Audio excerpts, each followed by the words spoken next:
Alright guys, Bludger Boy here to play some more Ratchet Clank, or watch himself playing some Ratchet Clank. I keep saying play when I mean watch. Something's wrong with me, although you've probably gathered that by now. I've watched all of these. So this is the last video for this LP, this is it. We're going to be collecting everything from Auxon up until the end.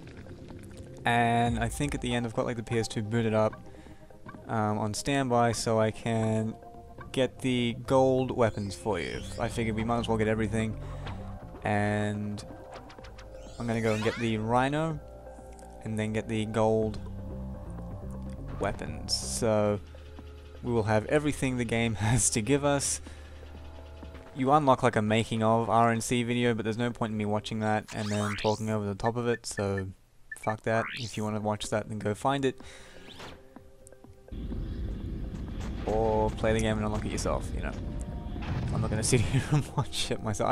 I even think the video file on the disc itself is kind of corrupted, like not like the disc is scratched at that point. I don't know.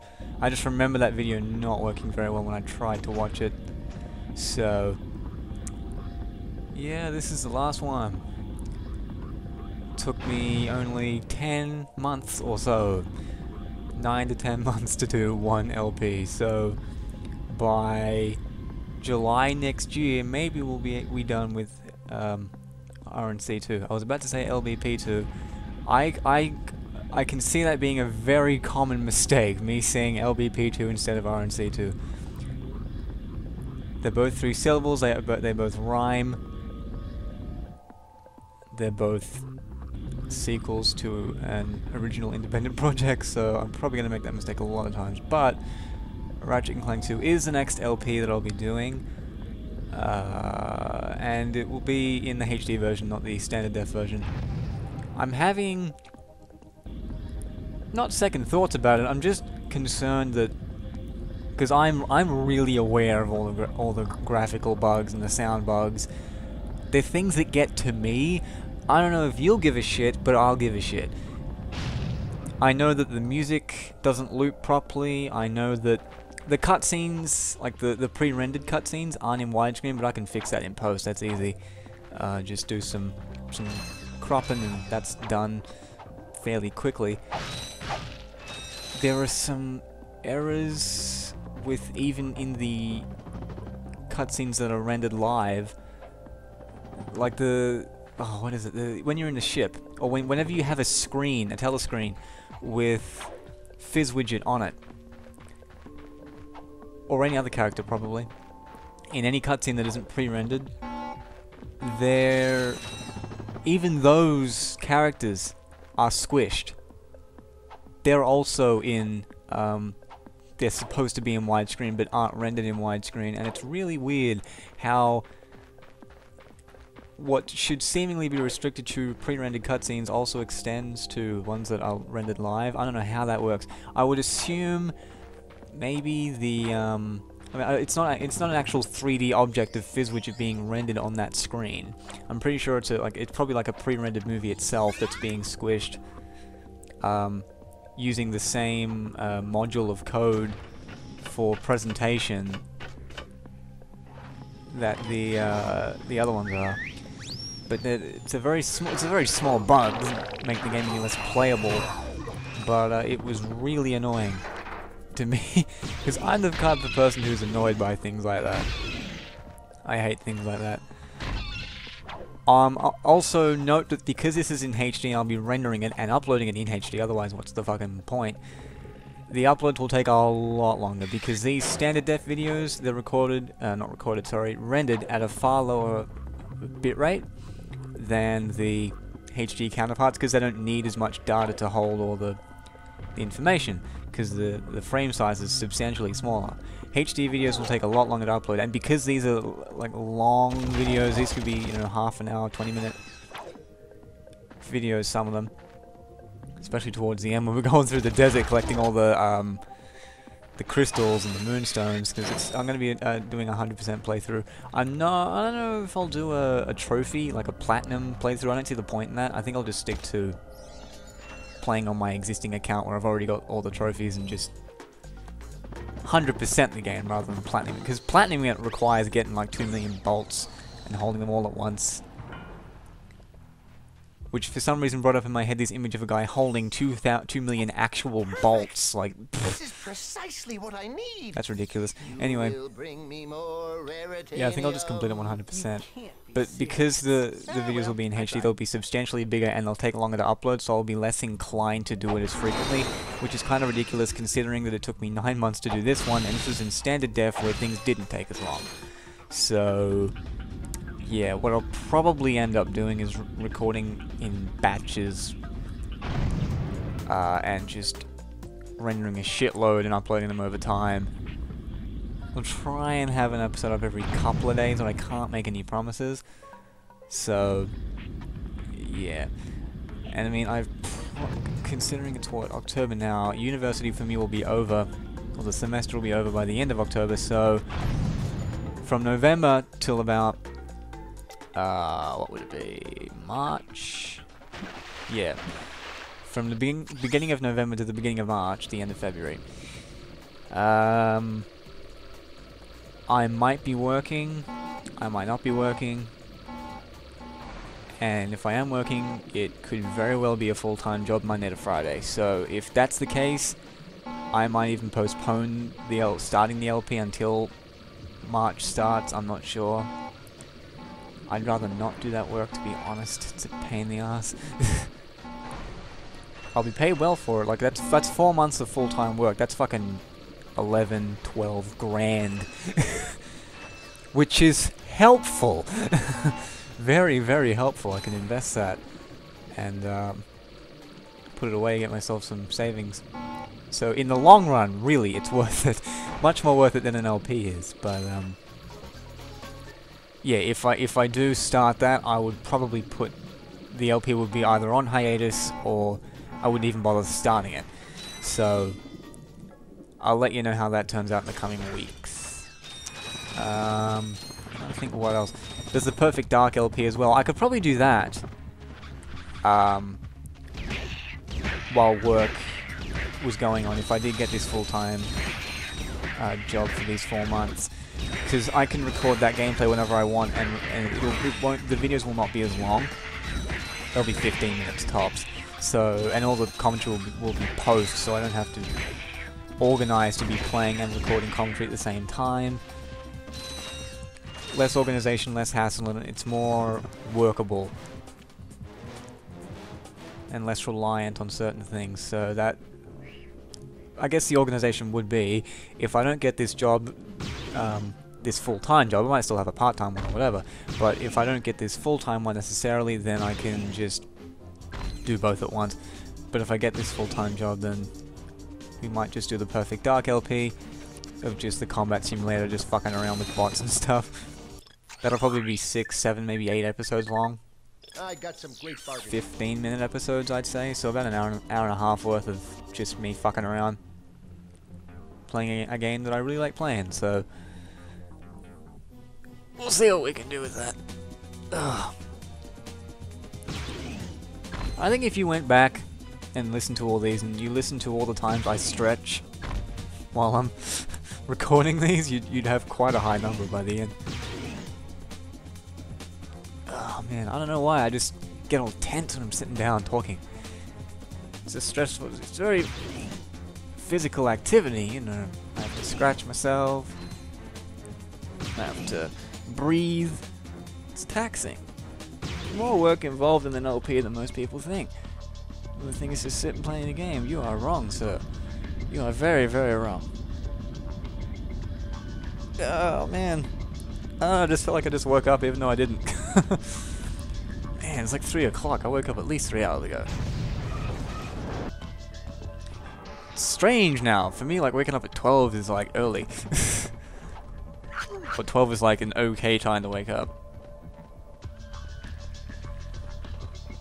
Yeah, I just want to get my sleep back. But I think this all started at my when the HSC ended, like my year 12 exam, my final high school exams. That's when my sleep started to get out of whack.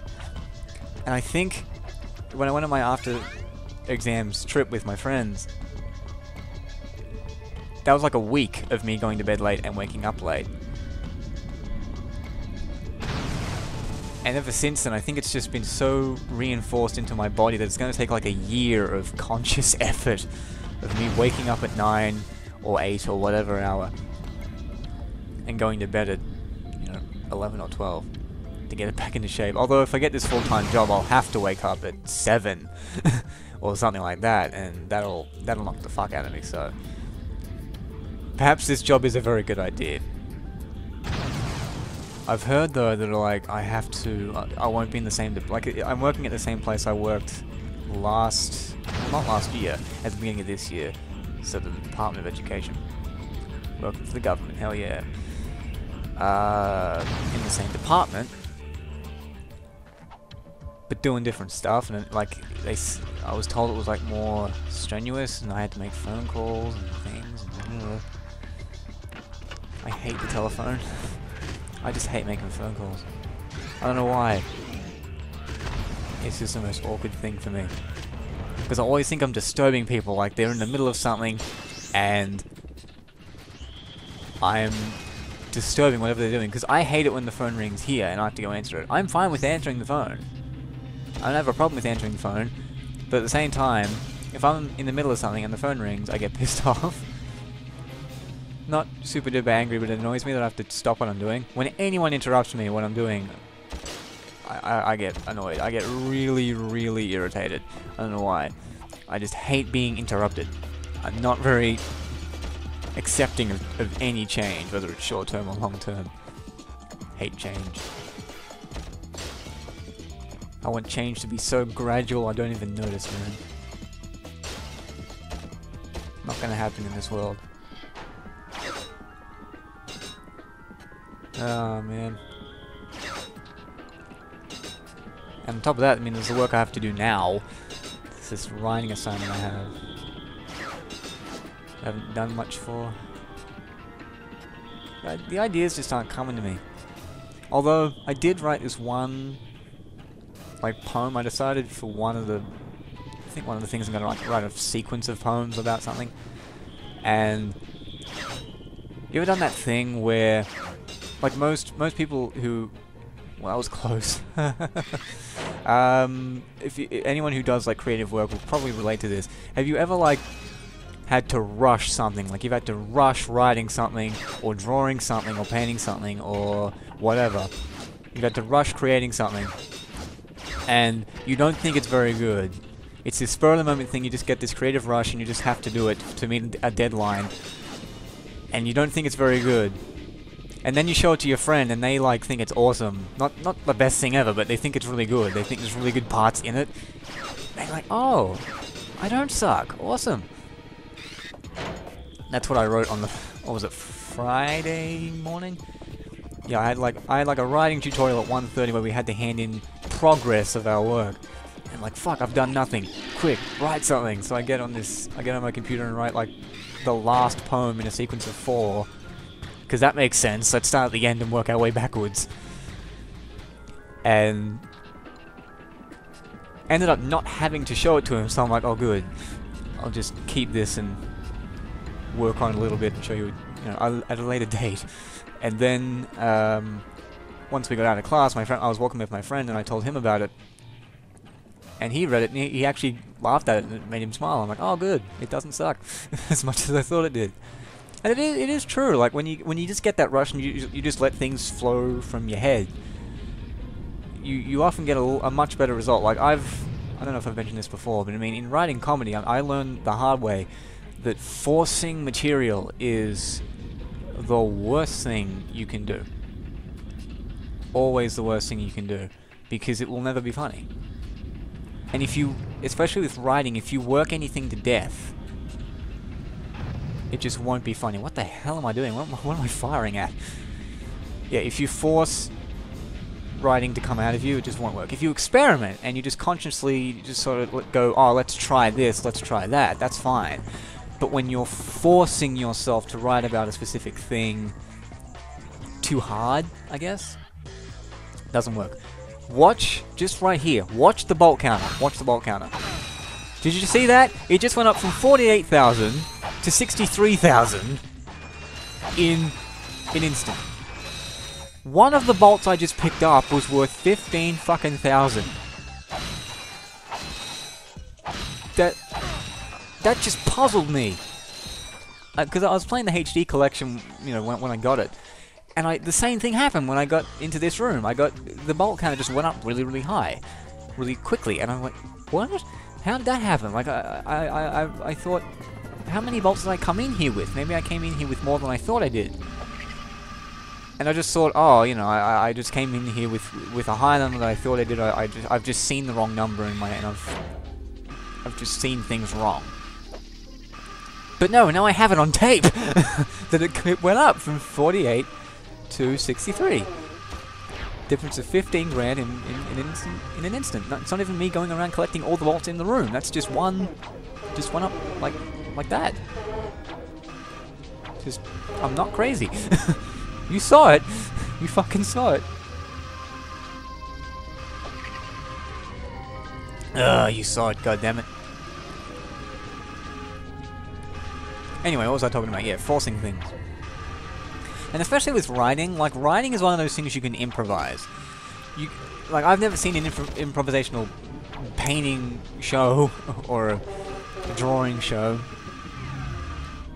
or an improvisational film. It's just not possible. And writing is kind of, I guess, also speaking, also, like, they're the only kind of things you can kind of do on the fly. And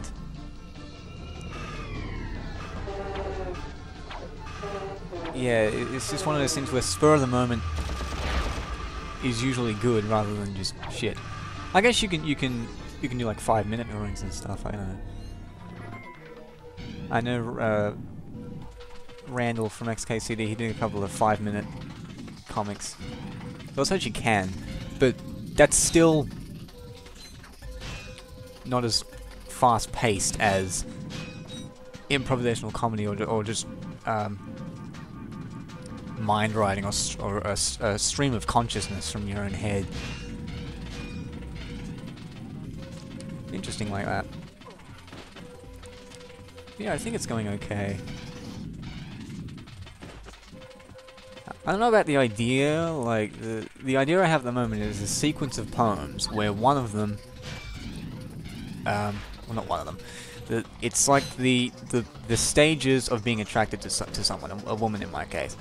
And it would just be, like, the first one is just lusts, all the physical stuff, seeing them, thinking they're hot, whatever. Then going further than that, finding out their personality, and what they like and interests and shit. Then, from that, you develop love, you develop this unconstrained feeling that you just can't repress. And then for me, personally, then that's when logic comes in and just ruins everything and says, don't talk to this person, because it's scary. And that's what the poem cycle will be. One poem will be devoted to lust, the next one will be devoted to knowledge of their personality, the next one will be devoted to love, and the last one, which is the one I wrote, will be devoted to logic. And the logic one's written kind of like how you write code, with things indented, and there's if statements and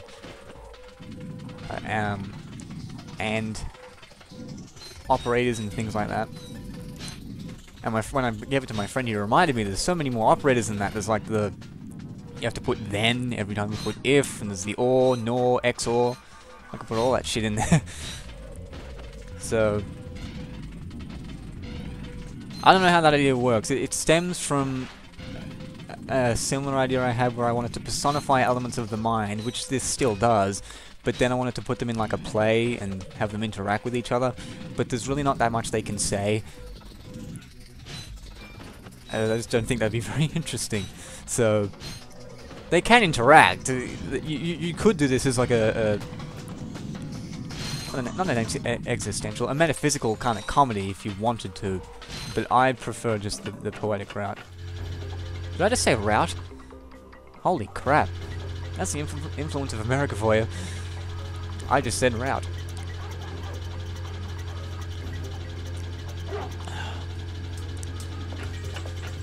Man. Speaking of attraction, by the way, I probably mentioned this girl at uni like a million times, and liking her and whatever. I have to stop that because it's just not going anywhere. Like this is the final calling the quits, not doing this anymore thing. Not giving up women or anything. I'm just saying that this particular attraction is going nowhere. And it's not like I've come to an ultimatum about this before, but this is seriously ridiculous and it's just going nowhere. Like, first off, I obviously just don't feel tempted enough or comfortable enough talking to her at all. That's for two reasons. One, obviously I'm a coward, if that's not evident to you by now. I just don't have the balls to do it. But that stems from something else that I've only started to realize as to its importance, and she is just really unapproachable as a human being, as a person. She's really, not awkward, just snappy, kind of, I don't know how to describe it, like bitchy, kind of, not, I don't know what the word to use is. Just unapproachable, not friendly, you know? Not friendly, not accepting, or, you know, it's, I think the attitude she puts on, this kind of cute, persona is a cover, like it's her appearance is deceiving, like the appearance of her personality is deceiving. And I only really picked up on this when I was in a lecture, and she was talking to some guy about something, and the lecturer said to her, you know, they do that thing where I'm going to ask you what I was just talking about, and if you can't answer me, that proves you were talking. He did that, and she basically just said exactly what he was talking about, without skipping a beat, and she was talking to this guy. She could not have been listening.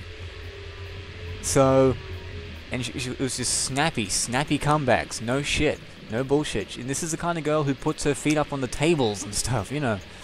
And originally I thought, that's disrespect for authority I can relate to, because I don't like authority figures either, but at the same time, this isn't even rebellion, this is just being a prick for the sake of being a prick. And I'm not attracted to that, in that it makes that person seem very, very unapproachable. Because I can just picture myself asking her out, or talking to her, and just getting a very quick no. I'm just going to get verbally bitch slapped. This is not going to work out well for me. And that's what I've basically been avoiding this for. It's the very reason I've been avoiding this girl. It's because she's not the kind of person I'd even want to talk to. And if she's not the kind of person I want to talk to, she's not the kind of person I want to go out with. So, just quickly, by the way, with this skill point here, skill point 29, sneaky, where you have to kill all the enemies, the sentry bots and the dogs. A lot of them weren't there. I'm showing you every single enemy that I had to kill, and a lot of the enemies aren't there. Like, it'll get a bit further down the track. Hopefully it'll fade out here. Will it? Yeah. Is this it? Yeah, you see those doors, those red doors? They should open, and sentry bots should come out of there. And I'm waiting for them right now, but they're not going to come out, because they're not there. And basically what it means is, on a second playthrough of this, there are just way less enemies. So this skill point would have effectively been a lot harder had I done it the first time around. I don't know if it's a glitch, or if it's supposed to be this way, I've got no idea. But, it's the way it is. Man, I got lots of gunk in my throat right now. I was just eating shapes, and that's like a savory thing. The flavor is even called savory, so no wonder. I had a full cup of water at the beginning of this, and now I don't have any. I have a little bit left. I've had, like, congestion in my throat for a very long time. I want to get it fixed. It's annoying. Yeah. So yeah, I just don't see the point in focusing on her anymore. Like, she's very pretty. She's a very physically attractive girl. Not sexy, just pretty. And I mean, when I was fantasizing about her and stuff, not even sexually, like, most of the fantasizing I did with her was just romantic stuff, just hugging her and kissing her and stuff, because she's like petite, she's small, petite little redhead, and I just like that image of me holding her and stuff. I don't know why. Maybe it's a protective thing, I don't want her to go anywhere. I used to do the same thing with my girlfriend when I had one. Hugged her all the fucking time. It's like, don't go anywhere. You stay here with me, goddammit. Became like a ritual thing. Ritual thing. So yeah, she's physically attractive. I can still think about her and fantasize about talking too fast. Fantasize about her and stuff. But I just don't see the point in thinking of her as an actual I'm ever going to ask her out or anything. You know, if I'm not even willing to talk to her and be her friend, this is evidently not worth the trouble. So yeah, it's just kind of completely and totally pointless. And I mean, even if I was open to the idea of casual sex, I have nothing against it on a moral standpoint. Like, if you wanna fuck someone and they wanna fuck you, then fuck. Like, seriously, just be smart and use protection. That's the only real advice I can give you.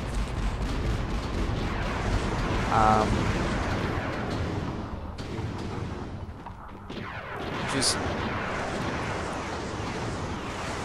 if I was open to doing it myself at the moment, and I'm not, the only reason I'm not is because I haven't lost my virginity yet.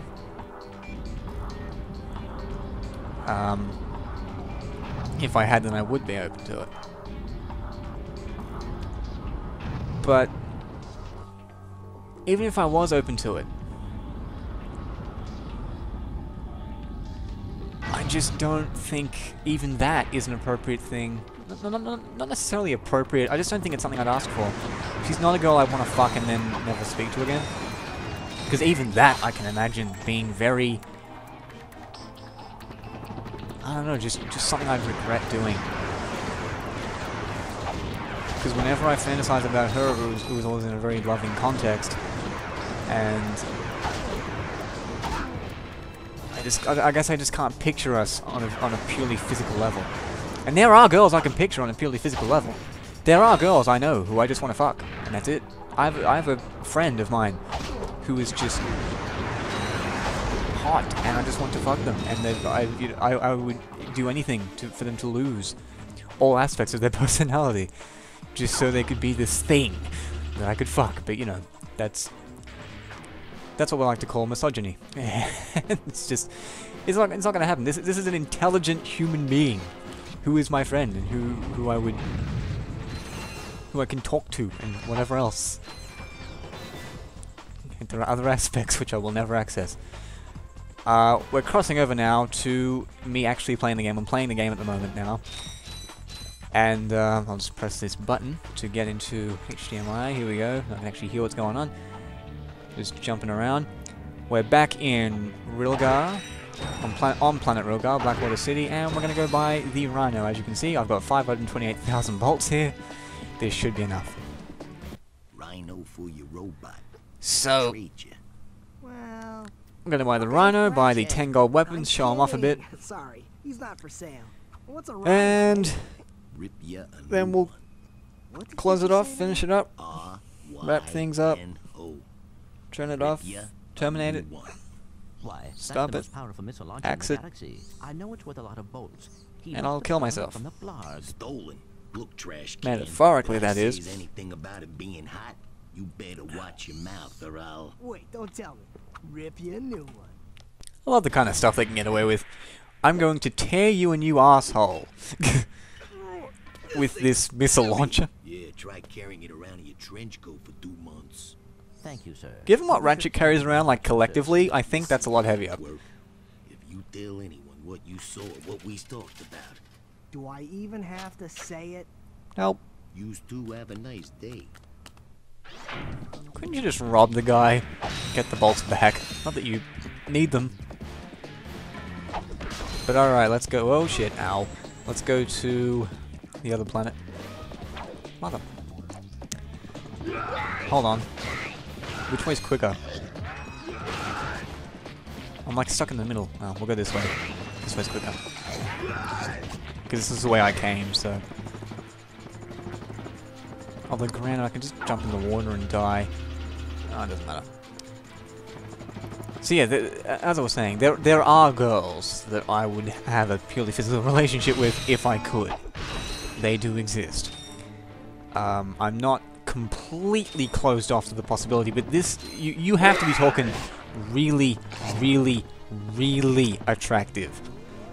It's got to be up there, otherwise I just don't think it's worth the trouble. And in all honesty, if I was to be offered a one-night stand from an incredibly hot girl, and a date from just an average-looking girl, I'd take the date, because the date has far bigger possibilities than a one-night stand does. And think about it, if I'm being offered a one-night stand, this is a girl who is not averse to a one-night stand, who's probably had one-night stands before. And then my virgin ass is going to be compared, and I'm going to be judged, and that's just not something I need right now. And that's the reason I don't want to lose my virginity until I'm in a relationship, because that way it's just about us expressing our feelings for one another rather than fucking each other good or properly or whatever. Whether they're a virgin or not makes no difference. If we're fucking just because it's fun and we just want to have fun and feel good and whatever, then skill and technique doesn't come into it. And I'm sure if if I had a girlfriend, she would be intelligent. I'm not going to go out with an idiot, so she would understand this, surely. So that's the reason, you know. So I wouldn't want to hook up with this girl on a purely physical level anyway. If there was a girl who looked just like her, but was nicer, that would be way better. But alas, that's not the way it is, so... Not gonna happen. I'll still look at her, like, she really is pretty. She puts on makeup and stuff, though, which kind of... on one hand, it's good, it makes her look more attractive, but on the other hand, it's kind of like, do you have to put that on to come to university? Like, it's just university, it's not... What are you trying to do here? You know.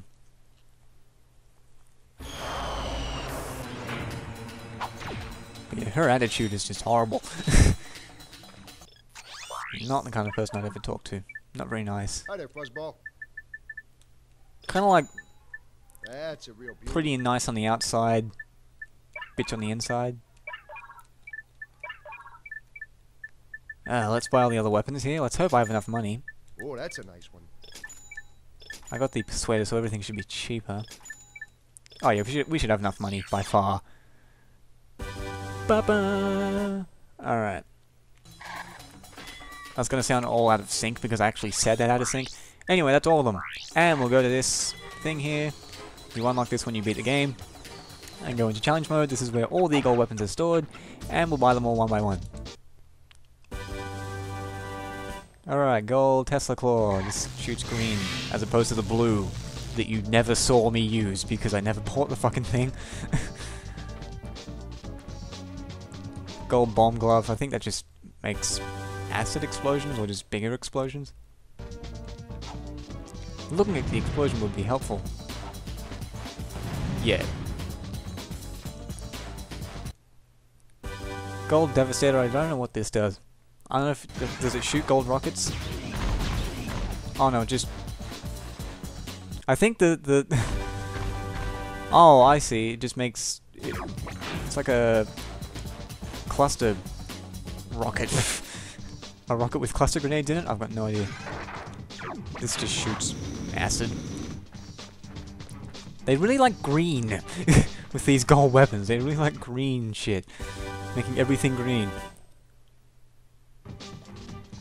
Never used the mine glove either. Just mines that explode bigger. Ah, the gold blaster. And in fact, that's actually quite cool. Good old ricochet. Yum, yum, yum, yum, yum, yum. Look at him fly around. Completely useless. But still hilarious. I guess this just morphs stuff faster. Looks the same. What is this? Oh yeah. Oh yeah, the Gold Age, the Glove of Doom. They're huge. Like little dogs. That's adorable. That's seriously adorable. What is this? The gold decoy glove. And kind of weird. This is actually counterproductive because I look less like that guy. The original decoy looks like Ratchet. That looks nothing like Ratchet. Does have a bigger explosion, I think. And it can take more damage, evidently. And the gold suck cannon, which I guess just sucks more stuff up. We'll go outside and vacuum.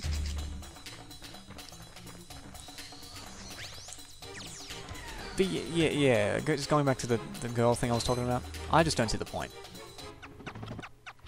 It's, she's not approachable, and there are plenty of other good-looking girls in that class anyway. In my riding class, that is. And I mean, you know, this is university. Pussy is everywhere. You just have to know where to look. And you know, I just don't see the point in forcing it.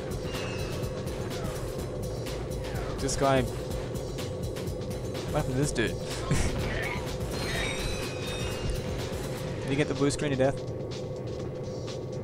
I think so. I can push him around, but he's not following me. Okay. Yeah, he crashed. Oh god. Oh, and of course they explode in with acid. Oh shit. Fuck. You prick. You prick. Seriously? No, not even that. Not even that! No, you're not getting rhinoed, and you're not getting rhinoed. None of you are getting rhinoed. You are getting rhinoed. You fucking prick.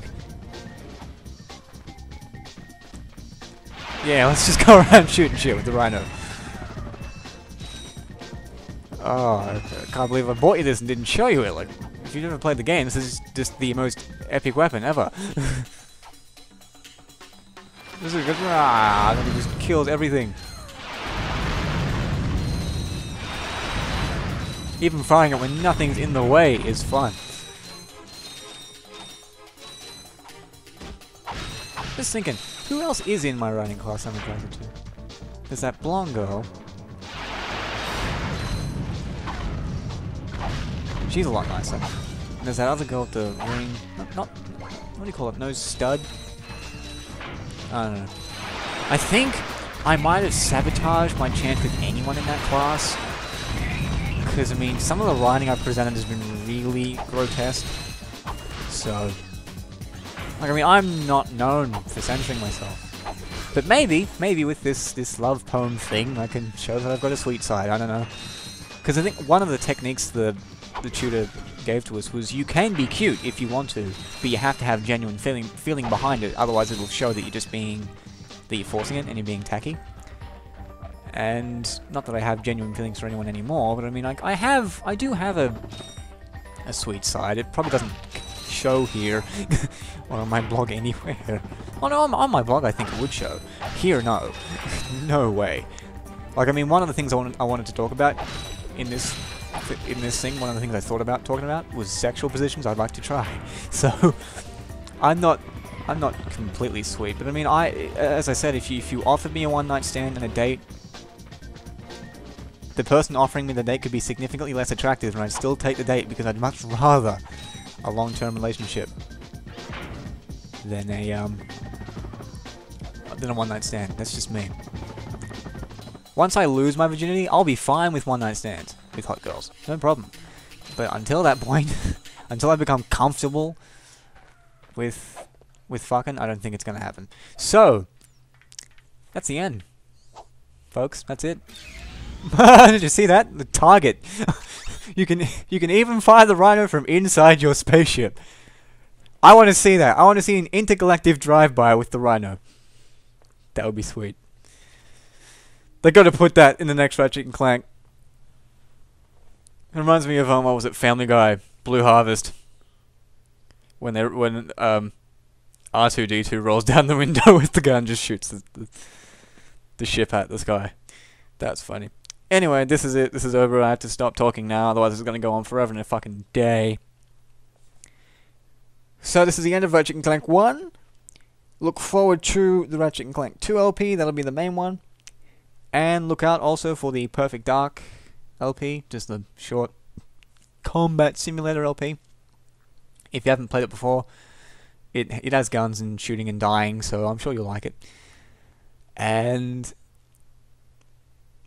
nothing else is going to change really. Oh, partnership. Before I go, partnership. I haven't emailed the guy yet, but I'm probably going to do that right after I stop recording all this and render it. I've decided, fuck it. Hey, I want the animation of the ship going away. You got to be symbolic and shit, man. But yeah, I'm gonna email the guy. I'm gonna see what we can do. The copyright thing I'm still worried about, but other than that, I think it's worth it. So we'll blast off to whatever fucking planet just so I get the animation of the ship flying away. And until Ratchet & Clank 2, I shall catch you later.